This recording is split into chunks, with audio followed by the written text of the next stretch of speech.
Hello दोस्तों, कैसे हो आप सभी। यहाँ पे निफ्टी 50 में हमने एक कॉल साइड का ट्रेड बनाया है और रीज़न जान लेते हैं अब क्यों हमने इस सेलिंग में अच्छी खासी सेलिंग में हमने बाइंग का ट्रेड क्यों बनाया है। दोस्तों, अगर ये जो ट्रेड है बेसिकली मैंने एक साइकोलॉजी पे बनाया है, जो साइकोलॉजी डिपेंड कर रही है सेंसेक्स, निफ्टी और बैंक निफ्टी के चार्ट को देखकर। अगर आप देखोगे तो ये कल की क्लोजिंग प्राइस है, ठीक है। कल की क्लोजिंग प्राइस है ये। निफ्टी जो है क्लोजिंग प्राइस के नीचे ट्रेड कर रहा है, सेंसेक्स क्लोजिंग प्राइस के नीचे ट्रेड कर रहा है, पर बैंक निफ्टी जो है अपने आप को क्लोजिंग प्राइस के ऊपर ट्रेड कर रहा है। फॉर एग्जांपल, ये क्लोजिंग प्राइस है, निफ्टी ब्रेक डाउन कर चुका है, सेंसेक्स ब्रेक डाउन कर चुका है, बैंक निफ्टी अपने आप को यहाँ पर होल्ड कर रहा है। अगर मैं चार्ट में आपको दिखाना चाहूँ तो बैंक निफ्टी के चार्ट को अगर आप देखो तो ये क्लोजिंग प्राइस है, क्लोजिंग प्राइस के ऊपर ही ट्रेड कर रहा है, धीरे धीरे ऊपर जा रहा है मार्केट, ठीक है। एंड सेंसेक्स के चार्ट को अगर दिखाऊँ आपको तो वो ऑलरेडी बहुत ही अच्छा सेलिंग यहाँ पे दिखाया है मार्केट ने, बहुत अच्छा गैप डाउन देकर एक सेलिंग को कंटिन्यू करने की कोशिश कर रहा है सेंसेक्स। एंड निफ्टी में अगर आप देखो, सेम एज लाइक निफ्टी भी एक जो जोन है क्लोजिंग प्राइस का उसके नीचे गैप डाउन लेकर ट्रेड कर रहा है और सेलिंग में जाने की कोशिश कर रहा है। बेसिकली जो मेरा एक साइकोलॉजी जो मैं समझा मार्केट की, वो साइकोलॉजी वो समझ पा रहा हूँ कि अगर निफ्टी सेलिंग में है, निफ्टी सेलिंग में है, सेंसेक्स सेलिंग में, बैंक निफ्टी अपने आप को क्लोजिंग प्राइस के ऊपर होल्ड कर रहा है, अगर होल्ड कर रहा है तो चांसेस बहुत हाई है कि बैंक निफ्टी ऊपर चला जाएगा एंड निफ्टी और सेंसेक्स को भी ऊपर लेके जाने की कैपेसिटी रखता है। तो उस बेस पे यहाँ पे मैंने कॉल साइड का एक ट्रेड बना लिया है। देखते हैं, अभी तो इसमें कॉस्ट टू कॉस्ट के आसपास चल रहा है ट्रेड। लेट्स सी, अगर हम सही रहते हैं तो हमें रिवॉर्ड मिलना चाहिए, अगर गलत रहेंगे तो हम लोग स्टॉप लॉस दे देंगे। यहाँ पे दोस्तों मैं जो ट्रेड करता हूँ 1:1 के रिस्क रिवॉर्ड पे मैं काम करता हूँ। बिकॉज मैं ज़्यादा बड़े टारगेट की उम्मीद तो नहीं करता हूँ, बट एक डिसेंट टारगेट ज़रूर मैं कैच करने की कोशिश करता हूँ। फॉर एग्जांपल 30 पॉइंट्स जो होते हैं वो मेरे इंटेंशन होते हैं कि 30 पॉइंट्स प्रीमियम के निफ्टी में कैच किया जाए, और सेम 30 पॉइंट का मैं स्टॉप लॉस भी रखता हूँ। बिकॉज थोड़ा सा हेल्दी स्टॉप लॉस रखना पड़ता है। बिकॉज क्या होता है कि मार्केट को ऑक्सीजन लेने के लिए थोड़ा सा गैप देना पड़ता है। फॉर एग्जांपल, मार्केट को कुछ कहीं कंसोलिडेशन करना है या कुछ करके अगर रिवर्स करना है या फिर कुछ ट्रैप बनाना है तो उसके लिए थोड़ा सा उसको स्पेस देना पड़ता है।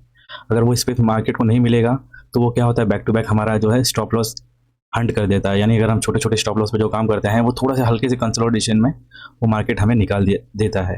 और बार बार जब ट्रेड करते हैं तो उससे क्या होता है कि माइंड सेट और साइकोलॉजी पे बहुत ज़्यादा इम्पैक्ट गिर जाता है। तो इस वजह से मैं जो है 1:1 का ट्रेड पे काम करता हूँ। एंड ज़्यादा से ज़्यादा जो फोकस होता है वो कंसिस्टेंसी पे रहता है कि मैक्सिमम जो है ट्रेड की जो कंसिस्टेंसी हो वो ज़्यादा हो रैदर देन जो रिस्क रिवॉर्ड है। रिस्क रिवॉर्ड 1:1 भी बहुत ज़्यादा होता है अगर आपकी कंसिस्टेंसी अच्छी है तो, ठीक है दोस्तों। अभी तो कुछ फेवर में मार्केट चल रहा है, हम वेट करते हैं, देखते हैं मार्केट हमें क्या देता है। दोस्तों, इस ट्रेड में ना सिर्फ एक ही बात का डर है, जो डर है कि फॉर एग्जांपल जो मार्केट ने जहाँ से सपोर्ट लिया है, मार्केट ने सपोर्ट लिया है अराउंड 25,800 के आसपास से लिया है यहाँ पर, ठीक है। मार्केट ने यहाँ पे ऐसा अगर बायर ऐड कर दिया, जैसे कि अगर आप देख सकते हो कि अगर अपर साइड में जो भी यहाँ पे बायर बार बार बाई कर रहे थे, मार्केट आज उसको गैप डाउन देके मार्केट से निकाल दिया था। यहाँ पे कुछ हद तक सेलर तो आ गए रहेंगे, बट डाउन साइड में कोई बायर बैठा नहीं है जिसकी स्टॉप लॉस के लिए मार्केट को नीचे आना चाहिए। इन जनरल बात कर रहा हूँ मैं। बट अगर मार्केट ने 25,800 अगर इस जोन पर बायर को अगर ऐड करना चाहा, यहाँ पे बायर को ऐड किया अच्छे से और टाइम स्पेंड कर दिया, उसके बाद नीचे आ गया, तो क्या है कि मार्केट को बायर मिल जाते हैं। तो उसके बेस पर अगर मार्केट नीचे आना चाहे तो आ सकता है। बट हम नहीं चाहेंगे कि मार्केट नीचे आए, बिकॉज मार्केट अगर आएगा भी नीचे तो एक हद तक 25,800 के आसपास ही सब लोग अपने स्टॉप लॉस दे देंगे, जहाँ पे हमारा भी है। तो उसके बाद फिर मार्केट को स्कोप नहीं है फर्दर नीचे जाने के लिए। तो बेटर होगा कि मार्केट को मैं जो समझ पा रहा हूँ शायद यहाँ से ऊपर ही चले जाना चाहिए।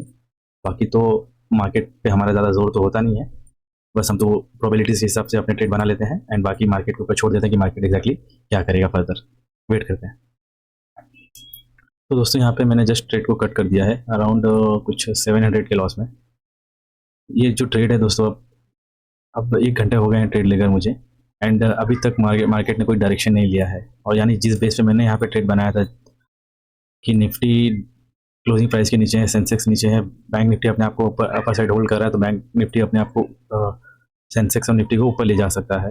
और ये ऐसे मैंने ट्रेड काफ़ी किए हैं पास्ट में, बट उसका एक टाइम लिमिट होता है। जो टाइम लिमिट था वो ऑलरेडी क्रॉस हो चुका है। तो मार्केट जो है इस साइकोलॉजी के हिसाब से भी आज काम नहीं कर रहा है, एंड नाइदर जो नॉर्मल साइकोलॉजी होती है, जो पहले तो आज मेरा मार्केट में सेलिंग का ही प्लान था। बिकॉज क्या है कि अगर आप देखोगे तो जो अपर साइड यहाँ 26,000 के आसपास जो भी सेलर बैठे थे, आज गैप डाउन के कारण मार्केट में वो हो गए हैं, अच्छे से प्रॉफिट में आ गए हैं, ठीक है। वो मार्केट जो ये सेलर हैं, ये सेलर अपनी जो पोजीशन है तब तक एक्टिविटी उसमें नहीं कुछ करेंगे जब तक मार्केट की क्लोजिंग प्राइस के आसपास ना आ जाए।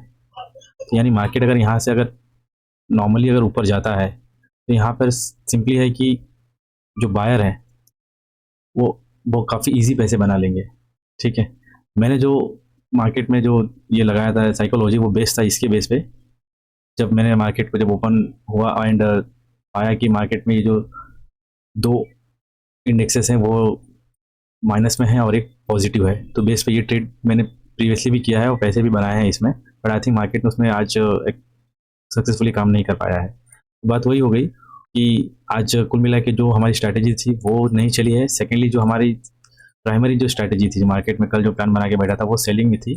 बिकॉज क्या कि अगर देख रहा हूँ आज मार्केट में गैप डाउन ओपन हुआ है और इन सेलर को अगर मार्केट टारगेट नहीं कर पा रहा है, अगर यहाँ पे बायर को ऐड कर लिया है, अच्छी अगर क्वांटिटी में बायर अगर ऐड हुए हैं, तो जो मार्केट है ये 25,800 के नीचे आ सकता है, सब्जेक्ट टू बैंक निफ्टी के एक्नॉलेजमेंट पे। अगर बैंक निफ्टी एक्नॉलेज करता है अपनी क्लोजिंग प्राइस यहाँ पे अगर एक्नॉलेज करता है तो ही मार्केट नीचे आएगा, नहीं तो मार्केट अपने आप को कुछ एक रेंज बाउंड में ही रखकर आज क्लोज करेगा एज इट इज़, जो 2-3 दिन से मार्केट कर रहा है। हमने तो ट्रेड से अपनी एंट्री जो है एग्जिट कर ली है, बिकॉज क्या कि साइडवेज में रहकर प्रीमियम डीके का शिकार होना बेटर मैं समझ रहा हूँ कि निकल जाऊँ।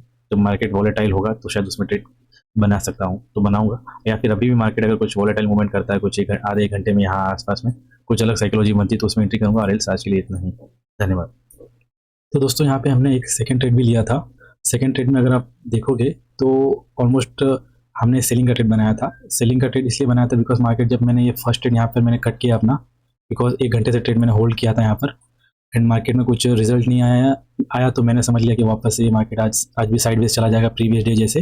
तो मैंने यहाँ पे ट्रेड कट करके कुछ 700 का कुछ लॉस लिया था एंड फिर उसके बाद जब ट्रेड जैसे कट किया उसके बाद अच्छी से सेलिंग आई। यहाँ पे मैंने देखा जब सेलिंग आई और मार्केट ने 25,800 के आसपास जो है एक सपोर्ट बनाना चालू किया, तो नॉर्मल ऐसा होता है कि अगर सेलिंग आ रही है तो मार्केट कुछ हद तक बायर को ऐड करता है, उसके बाद सेलिंग कर देता है। तो उस बेस पे जो है मैंने यहाँ पर ट्रेड बनाया, यहाँ पर इस जोन पे मैंने अपनी एंट्री रखी। पर मार्केट ने क्या कि कुछ एक्स्ट्रा कैंडल्स बना दिए। यहाँ पर जो एक्स्ट्रा कैंडल बनाया मार्केट ने उसमें हुआ हमारा स्टॉप लॉस जो है चला गया एंड उसके बाद जो मार्केट ने रैली की वो काफ़ी औसम थी। बट अब उसके लिए कुछ कर तो नहीं सकते थे, बट ये था कि इसमें रिग्रेट ये बात हुआ कि यहाँ पे जो स्टॉप लॉस मैंने रखा था, जो नॉर्मल में 60 पॉइंट का एसएल रखता था, यहाँ पे मैंने 40 पॉइंट का रखा था बिकॉज क्योंकि इसके पहले वाले ट्रेड में मेरा थीटा डीके की वजह से कुछ 600-700 का लॉस हो गया था। तो मेरा जो डे का लॉस लिमिट होता है वो 2000 होता है, तो मैंने सोचा उसको ही कुल मिला के 2000 का ही मुझे लॉस लेना था। तो इस वजह से मैंने आज इसको कम रखा था रिस्क रिवॉर्ड में। अगर इसको मैं अपना 60 पॉइंट अगर जैसा मैं रखता था, अगर इसे आज भी रखा हुआ था सेकेंड ट्रेड में, तो बाई चांस जो ये जो रैली है वो मेरे फेवर में होती एंड शायद मैं ये लॉस से निकल के कुछ अच्छा प्रॉफिट में चला जाता। एनी हाउ मार्केट में होता रहता है दोस्तों, लॉसेस भी ट्रेडिंग का पार्ट है, उसे जितना अच्छे तरह से एक्सेप्ट करा जाए उससे बेस्ट बात कुछ नहीं हो सकती है। ठीक है दोस्तों, आज के लिए इतने, धन्यवाद।